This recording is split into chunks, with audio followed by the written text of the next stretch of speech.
Hey everyone, I'm Army Gaming, welcome back to my channel and welcome to a Monster Legends sneak peek video. However, this is just going to be a sneak peek on the upcoming breeding events because it is by far one of the best breeding events we're ever going to have. And it's a 3-part event. Actually, before that, you should know that all the information, everything I'm saying is from taringa.net. There will be a link in the description if you want to follow along and see other upcoming events in Monster Legends. With that being said, this is called the St. Valentine's breeding event and there's 3 different phases.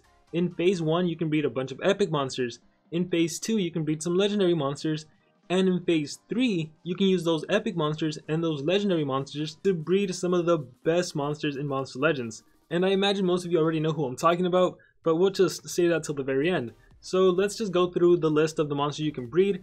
And the cool thing is, a lot of these monsters, a lot of players already have. A lot of the legendary monsters, a lot of players already have. If you've been a long-term player, you're hopefully already set for this event. But if you're not set for this event, you gotta start getting the monsters because you definitely want to participate in this event. So let's start off, shall we? In the first phase, you can breed Ignatius, Growler, Salamander, Haku, Nvidia, and MC Boss. And of these 6 epic monsters, the 2 best in my opinion would have to be Salamander and Growler. Growler is a Grey Earth Dark epic monster who's immune to possession, and he has skills such as a single stun and a 2-turn possession, and he can also make the enemies very weak to dark attacks, which is really great for setting up for a dark attacker. And then Salamander is a great little epic monster who's metal and fire, and he can do amazing things such as Embers of Lava, which is an AoE ignition, so all of the enemy monsters will lose 20% of their life for the next 2 turns. He also has Mercury Shot, which makes all of the monsters magnetized, and he can also do Hot Soup, which makes all of the monsters weak to fire attacks. So he's great to set up for an attacker, and he's great to apply torture status effects, ignition specifically. And so if you're just gonna focus on breeding a good epic monster in phase 1, it would have to be Growler or Salamander. And again, this only applies to you if you're just looking for a good epic monster. Most of you, I imagine, want to get the specific epic monster you're gonna need for phase 3. And here's the cool thing about this event. A lot of the monsters you need to breed, like Growler, Salamander, Haku, they're all actually breedable. The only monsters that aren't breedable are Airfam and Soapsam, so you can't get Ignatius and you can't get Nvidia unless you have these monsters from a previous event. But everyone else, Dark Nubis, Terracrank, Fliplock, Tartarus, Griffix, Scorchpeg, Rasfies, all of these monsters you can breed right now. So if you're going after a specific monster, you probably want to start breeding those monsters right now. And the cool thing about breeding epic monsters is that there isn't any specific combination in order to breed those epic monsters.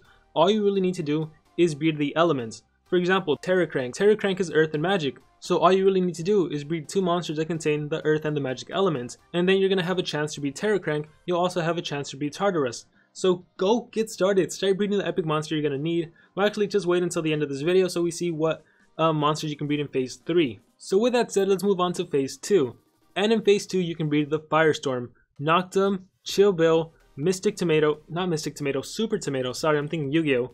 Super Tomato, and Mystery. And so from these 5 legendary monsters, I would have to say in my personal opinion, Super Tomato is the best one. I also really like Mystery. I don't know why, ever since she was released. I've always really liked Mystery, so I'm also kind of biased against her. But if I really just look at it logically, Super Tomato definitely takes the cake. And so once again, this is phase 2. So in order to breed any of these monsters, you're gonna need the monsters from the previous phase, some of those epic monsters like Ignatius, Haku, Nvidia, Salamander, and MC Boss. And actually for Mystery, you also need Kimmel's Gift. So hopefully most of you already have some of these monsters from previous events. If you don't have Automagma, he's breedable. If you don't have Nabotis, he's breedable. If you don't have Worker Hulk, he's actually breedable too, as is Goldfield. So all of these legendary monsters for this second breeding phase you can already make. And then hopefully some of you already have the epic monsters too. Like I believe all of these monsters have been available in the past. Kimmel's Gift was in a 72-hour challenge. MC Boss and Salamander, they were in previous events. Haku, I'm pretty sure was available at some previous point. Same with Ignatius, I think in the Artifact Island. So hopefully you have all of these monsters to breed some of these legendaries. And even better, hopefully some of you guys already have Super Tomato or Mystery or Chill Bill. They were all from previous events. Super Tomato, 72-hour challenge. And actually, I'm pretty sure he's been in previous breeding events. Chill Bill was in a previous maze. Mystery was in a previous maze also. So yeah, all these monsters, hopefully you have them. If you're a new player that doesn't have Automagma, Nabotis, Goldfield, or Worker Hulk, start breeding them. And with that being said, we can jump into phase 3. And phase 3 is absolutely insane. You can breed Kihaku, Remiel, Cloud, and Undertaker. Now what surprises me is that the best, arguably the best free-to-play monster, Kihaku, is available during this breeding event by breeding a Chill Bill and an MC boss. That doesn't make any sense to me. You get what is essentially the strongest free-to-play monster, Kihaku, and in order to make him, you need Chill Bill and MC boss. Once again, MC boss, I imagine a lot of you already have him. Same with Chill Bill. That's so great. And so I imagine, and you can probably already tell, most players want to be going for Kihaku. That's going to be my #1 recommendation. I really want Cloud also, but I can't pass up a chance to get Kihaku. I also like Remiel. I also really love the Undertaker. I use my Undertaker a lot. This would be a great opportunity for me to rank up my Undertaker. However, I really can't focus on anyone when there's a Kihaku right there available to breed. And all you need is an MC boss and a Chill Bill. That is ridiculous. And then if you want Remiel, you need the Firestorm and Nvidia. If you want Cloud, you need Mystery and Ignatius. And if you want Undertaker, you need Super Tomato and Noctum. And seriously, I just can't get over how bizarre these breeding combinations are. And so anyhow, the cool thing about Taringa.net is that you can actually see the complete start to finish for whatever monster you want to get. So let's say you want to get Kihaku. Well, in order to get Kihaku, you need to breed Dark Nubis and Rhinex to get MC Boss or Muck Boss. And then you need Soap, Sam, and Duchess to get Nvidia. These monsters are available in Phase 1. And then in Phase 2, you need Worker Hulk and you need Nvidia to get Chill Bill. And then in the third and final phase, you need Chill Bill and MC Boss to get Kihaku. So it tells you the complete list, and it does this for everyone. For Remiel, you need Razfish and Ephraim to get Ignatius. You need Vada Magma and Ignatius to get the Firestorm. Soap, Sam, and Duchess to get Nvidia. And Firestorm and Nvidia to get Remiel.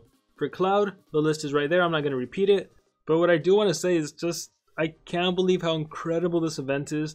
I'm torn that I have to choose between Kihaku, Cloud, and another Undertaker to possibly rank up my Undertaker. However, again, Kihaku is there. You really can't not go for Kihaku. Kihaku truly is like the best of the best when we exclude VIPs and Nemesis, and you can even make the argument he's better than some VIP monsters, he's better than some of the Nemesis monsters. So my personal opinion, go for Kihaku, but like always, just go for whoever you want the most, go for whoever you love. I know a lot of people love Cloud, myself included, so if you're after Cloud, go for Cloud, maybe try to breed both of them. And then one more thing I want to say about breeding events is that you have to keep in mind, Social Point doesn't need to do breeding events. There's no reason. Eventually players would buy Kihaku for 249 gems, 276 gems, whatever they sell him for, because he's that great of a monster.